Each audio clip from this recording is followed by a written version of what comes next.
Hello बच्चों, let's read the question. In the following questions, a statement first is followed by corresponding statement second. Of the following statement, choose the correct one. Here, 4 options are given. For statement first is when light-based PN junction is radiated with a light of frequency mu such that H mu is greater than Eg, it produces an EMF with P side becoming more negative than N side. Statement 2 is junction field separates electron-hole pairs generated due to photon absorption and sweeps them into different region. Now, first of all, we will discuss here the key concept, which is working of photodiode.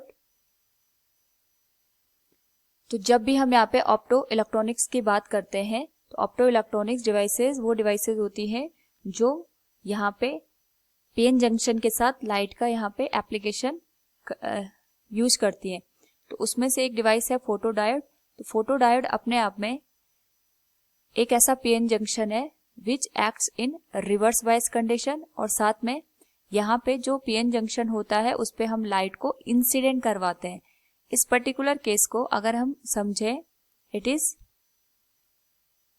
P type semiconductor and it is an type semiconductor. दोनों के connection के बाद यहाँ पे PN junction का formation होता है और पी टाइप सेमीकंडक्टर में एक्सेप्टर के साथ होल्स यहाँ पे as a majority charge carriers की फॉर्म में प्रेजेंट होते हैं। सिमिलरली अगर हम यहाँ पे एन टाइप की बात करें तो एन टाइप में donor with electron as a majority charge carrier present होते हैं। तो जैसे ही हम यहाँ पे पी और एन जंक्शन का कनेक्शन बनाते हैं, उस पर्टिकुलर केस में due to the process of diffusion जो मेजॉरिटी चार्ज कैरियर्स होते हैं वो पी से एन और एन से पी की ओर मूव करने लग जाते हैं। बेसिकली यहाँ पे जो मोशन होता है इलेक्ट्रॉन्स का होता है। इलेक्ट्रॉन्स होल्स के साथ जाके यहाँ पे रिकम्बाइन हो जाते हैं, और जहाँ पे जो भी इलेक्ट्रॉन होल को यहाँ पे एक तरीके से रिकम्बाइन कर देता है, उस पर्टिकुलर केस में यहाँ पे आयंस एक्सेप्टर और डोनर की फॉर्म में रह जाते हैं। इन्हीं आयंस की वजह से यहाँ पे एक लेयर का फॉर्मेशन होता है जिसको हम कहते हैं डिप्लीशन लेयर, और इसी डिप्लीशन लेयर में इलेक्ट्रिक फील्ड का फॉर्मेशन होता है। तो जैसे हमने यहाँ पे पी और एन जो हमने सेमीकंडक्टर है वो यूज किए, अब हम यहाँ पे फोटोडायोड के केस में लाइट को इंसिडेंट कराते हैं। यहाँ पे जो लाइट इंसिडेंट होती है वो या तो जंक्शन के पास होती है या तो हम एग्जैक्टली जंक्शन पे लाइट को इंसिडेंट कराते हैं, और जो इंसिडेंट लाइट की यहाँ पे एनर्जी होती है वो हम इस तरीके से रखते हैं ताकि जो बैंड गैप यहाँ पे बन रहा है उससे ये हमेशा ज्यादा वैल्यू का हो। जैसे हम यहाँ पे लाइट को इंसिडेंट कराते हैं due to the energy of light, जो यहाँ पे जंक्शन है, जंक्शन में इलेक्ट्रॉन और होल के पेयर जनरेट होते हैं, और यहाँ पे जैसे ही इलेक्ट्रॉन और होल के पेयर जनरेट होते हैं due to the electric field of this depletion layer, ये हमारे पास यहाँ पे डिप्लीशन लेयर आ गया। इसकी जो इलेक्ट्रिक फील्ड की डायरेक्शन है it will be from positive to negative.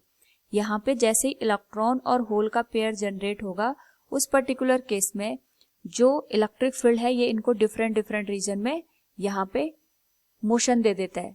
अब यहाँ पे जो इलेक्ट्रॉन्स होता है वो इलेक्ट्रिक फील्ड के अपोजिट डायरेक्शन में मूव करेगा, और जो यहाँ पे होल्स होगा वो इलेक्ट्रिक फील्ड की डायरेक्शन में मूव करेगा। यानी जो इलेक्ट्रॉन है वो एन साइड मूव करने लग जाते हैं और जो होल है वो पी साइड यहाँ पे कलेक्ट होने लग जाते हैं।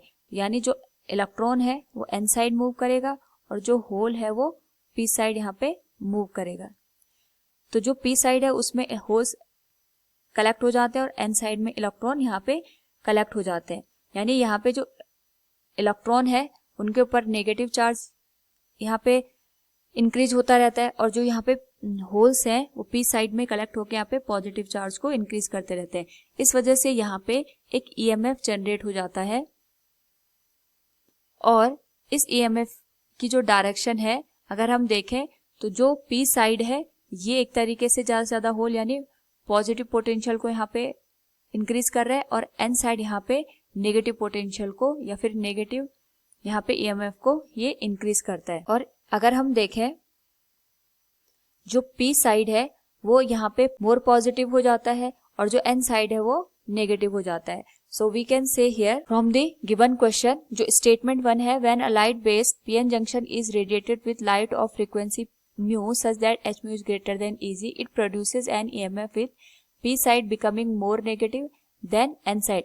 तो यहाँ पे जो P साइड है वो नेगेटिव नहीं, वो पॉजिटिव बनता है और N साइड यहाँ पे नेगेटिव बनता है. So statement 1 is incorrect. और junction field separates electron hole pair generated due to photon absorption and sweeps them into different region. Statement 2 is correct. So we can say here statement 1 is incorrect but statement 2 is correct. Option D will be the correct answer. Hope all you understood it. Thank you and best of luck.